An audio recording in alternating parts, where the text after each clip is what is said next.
Today is August 30th, 2018. It is 9:15 in the morning.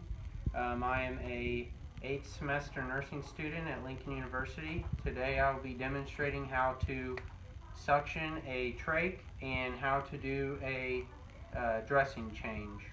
So beforehand, I would have performed hand hygiene, entered the patient's room, introduced myself, verified the patient by their name and date of birth. For time purposes, I've already set the patient up at a working height. So whenever I would start, I would begin by taking their oxygen tent off and exposing their trach. So I would open up my suction cap tray, and then I would don my sterile gloves.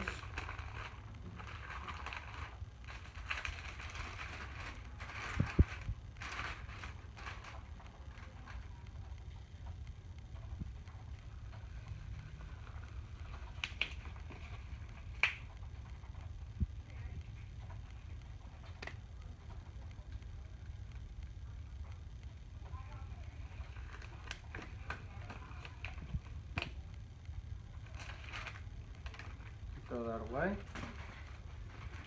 I would then take my saline solution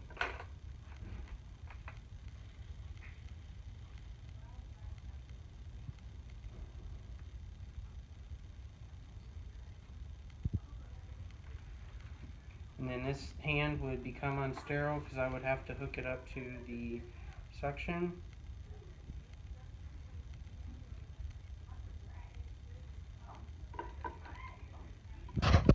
Now that that's ready, I would then go ahead and take the tip of the suction catheter and insert it into the trach.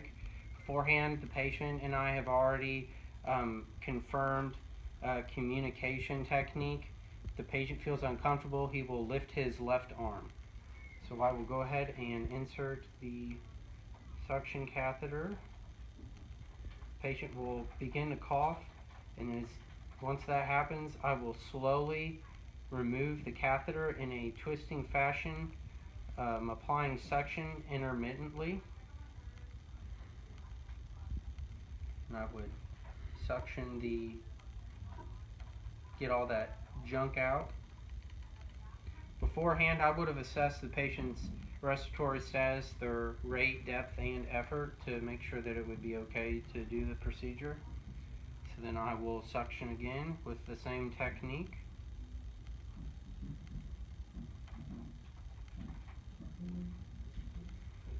Alright, patient is feeling much better now that we've got some of that junk out of there. The patient's going to need a dressing change, so we're going to do that as well. I would throw this and my kit away because I'm finished with it.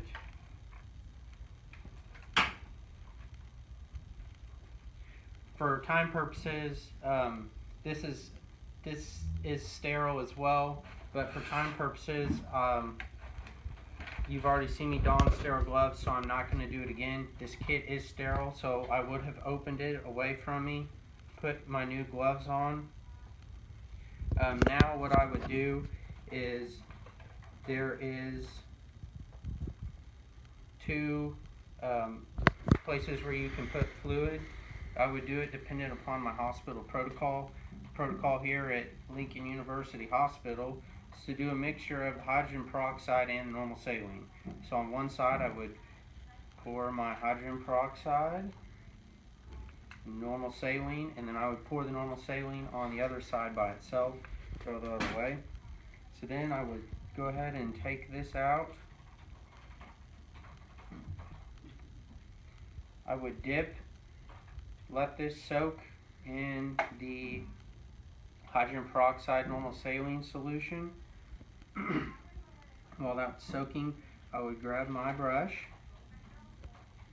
I will then take it out of the hydrogen peroxide, put it in just the normal saline to rinse it, and I would then clean it.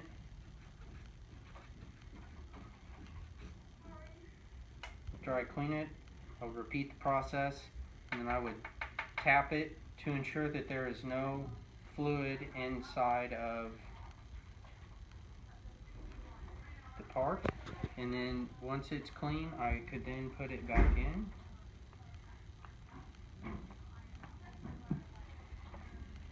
Now that we have that part done, I will go ahead and change the dressing itself on the trach.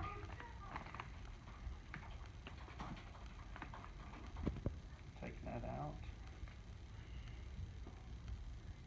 I have some swabs in here. I would dip them in the normal saline, and I would clean around the incision site. If there is some crusties and stuff like that, you could use the hydrogen peroxide solution. It's just important that after you clean that you wipe it off. So I would take some 4x4s and get that nice and dried. Once that's dry, you can then go ahead and apply your new dressing.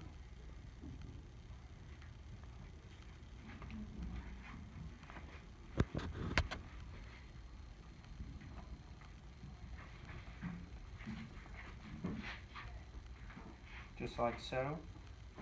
And then I would, if I needed to change the collar holding it in, I could do that as well, but I'm not going to do that. And that's how you do it.